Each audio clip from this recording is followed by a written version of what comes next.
All right, so jumping right in here, you requested a deep dive on PETA, and, I think we've all seen those ads. They're really something else. Yeah, they've really made a name for themselves as like the ultimate voice for animal rights.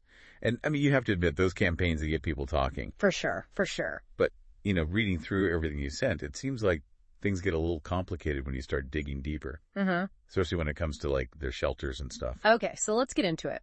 What's the deal with their euthanasia rates? Especially at that Virginia shelter. The numbers seem kind of crazy. Yeah, so we're looking at rates that are consistently over like 90%, which is way higher than the average for other shelters in Virginia.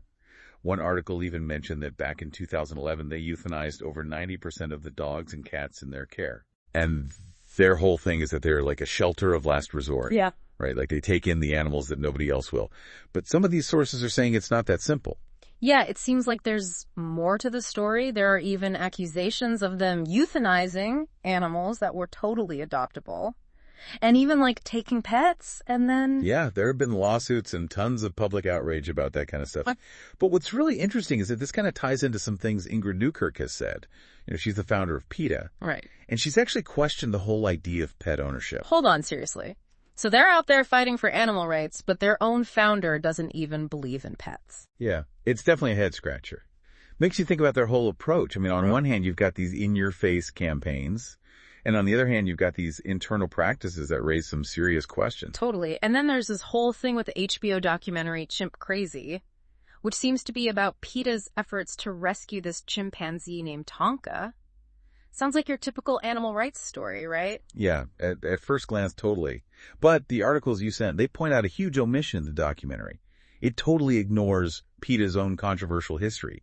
Like, there's zero mention of the euthanasia rates the allegations of animal cruelty by staff.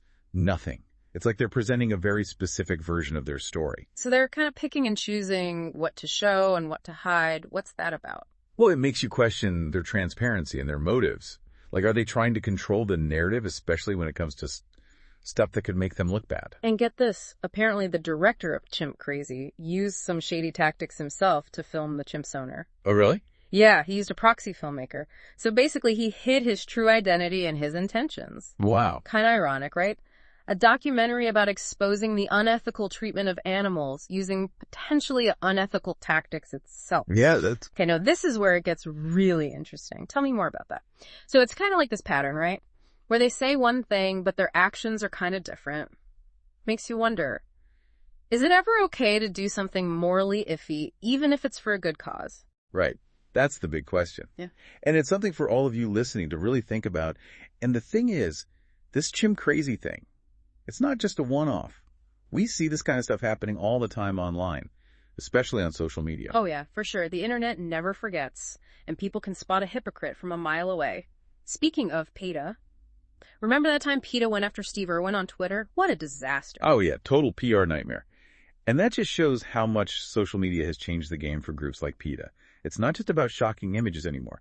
People want transparency and they want consistency. Totally. It's like they say, don't start, none won't be none. And PETA is definitely on the receiving end of a lot of criticism these days. Absolutely. The articles you sent show that more and more people are calling for investigations into PETA. They want to know what's really going on. And some people are even questioning if they should even be a nonprofit anymore. Wow. So it's more than just a few angry tweets now. Sounds like there are some serious concerns about how PETA does things. Exactly. And this brings up a bigger issue. How do we as people who care about animals deal with these complicated situations? It's easy to get behind a good cause, but what happens when you start to question the organization that's leading the charge? Yeah, that's a tough one. On one hand, you want to support animal rights, but on the other hand, you can't ignore these warning signs. What are your thoughts on that, as we look at some of the bigger picture stuff these articles are talking about? Well, it's a balancing act, for sure. That means we got to think critically. We have to look beyond the slogans and the emotional stuff and really ask ourselves, are these organizations actually doing what they claim? Are they being open and honest about what they do? Right. It's like anything else. You have to do your homework, look at the facts, listen to different sides, and then decide what you believe. Exactly. Yeah. Blindly trusting any organization is never a good idea.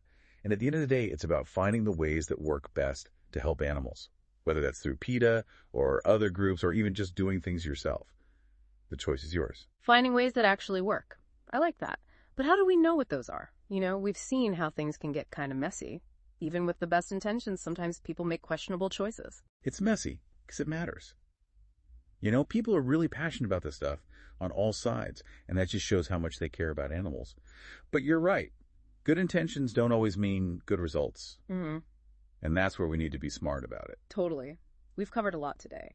From those shocking ads to some pretty disturbing statistics to hidden information and all the public outcry, it's definitely a lot to think about. So where does this leave you as a listener? It probably leaves you with more questions than answers, I'd say. Okay. And that's hard. The important thing is that you're asking those questions. Yeah. You know, really thinking about the information you have and forming your own opinions. Exactly. And we definitely didn't shy away from the tough stuff today. And that was intentional. We wanted to show you all sides of PETA, the good, the bad, and the ugly. Right, because at the end of the day, it's not about just supporting or condemning any organization without thinking.